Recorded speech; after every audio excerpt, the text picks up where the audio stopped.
Hello and welcome to episode 4 of Three Words Beginning with I. Little bit different today.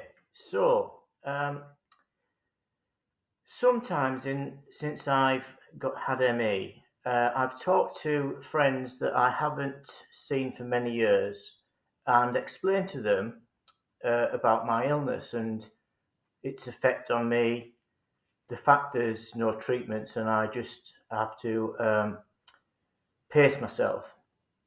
And occasionally, some of these friends, once I've told them this, they continue the conversation using the past tense and talking to me as if my life is over, as if I'm dead or something. And I find this beyond rude and beyond annoying and don't really wish to be friends with them again. Then there are people who aren't as bad, but they're rather patronising because they say things like, "You've accomplished so much in your life already. Why do you want to go and do any more? You've done more than I'll ever do. And why should I not aspire to do more with my life?" Um, and in the autumn last year, I had one such conversation, and this person was really patronising and, you know, just, "You've done a lot, son." It felt like I was a little boy being tapped on the head. There, you've done lots and lots. Just be happy with that. And that got me thinking. I wasn't very happy about that. So I decided in 2024 I would do at least one thing that not many people have done. And many of you, if you've read my work, will know that I have passion for things that give you adrenaline, like racing motorbikes, racing karts, flying helicopters. So I set about thinking, what have I not done in all the various disciplines that I could do? And I've never done hill climbing. Now, hill climbing is a sport involving cars or motorbikes or sidecars, but you essentially race up a very twisty course up a hill. And usually these are quite short courses, less than a mile long. That's about a mile is 1.6 kilometers for those of you in metric units. And there's one of these venues about an hour's drive from my home. So I booked into it and chose to use my own vehicle, which does two things. It makes it cheaper to do, but far riskier. So if you bin your car, then it's going to cost a lot of money. And I elected against doing it on a motorbike because I really, really don't want to hurt myself now that I'm chronically ill. So anyway, on Wednesday this week, I drove down to where the venue is, and because driving a car for about an hour is about at the limit of what I can do, I stayed in a hotel to get some rest to take part in the hill climb the following day.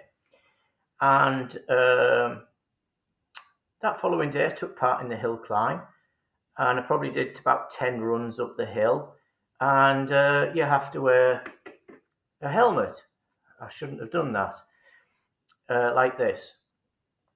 And that's great. I'm used to wearing a helmet. This is my motorcycle helmet. I'm going to take it off now. Thank you.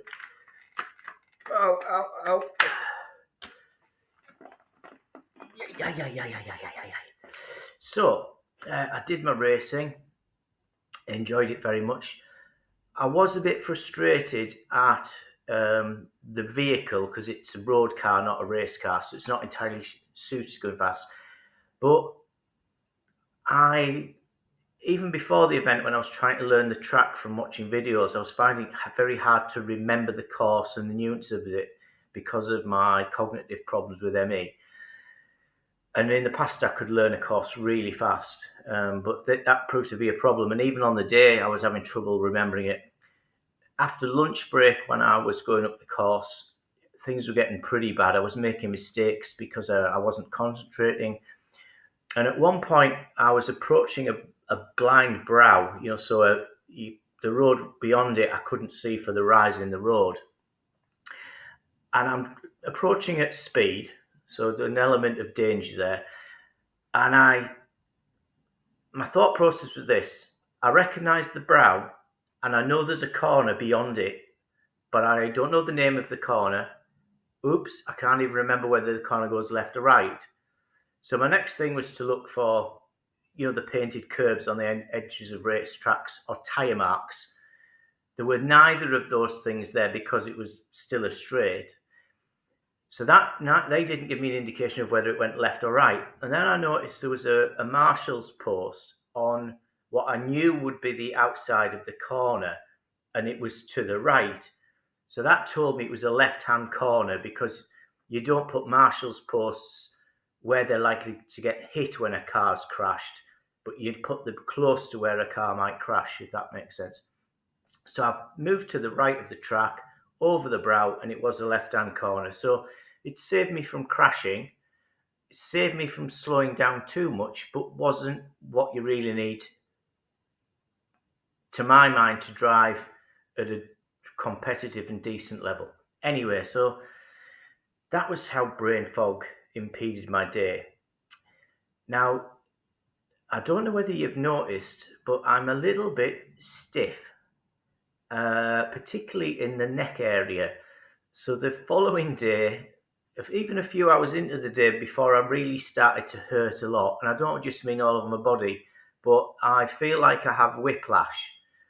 And really what's happened is, over the 4+ years that I've had ME, I am much less mobile, much less active, and I've had a lot of muscle atrophy in lots of parts of my body, in my limbs.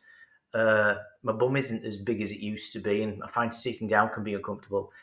But the new discovery is atrophy in my neck muscles, and the high G, or the G forces pulling, braking, accelerating, and going around corners, over bumps, particularly exacerbated with having a helmet on my head, has caused me a neck injury.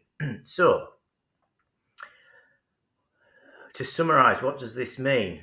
One, don't give up on life when you have a chronic illness. Two, if you're going to do adventures, think about them carefully.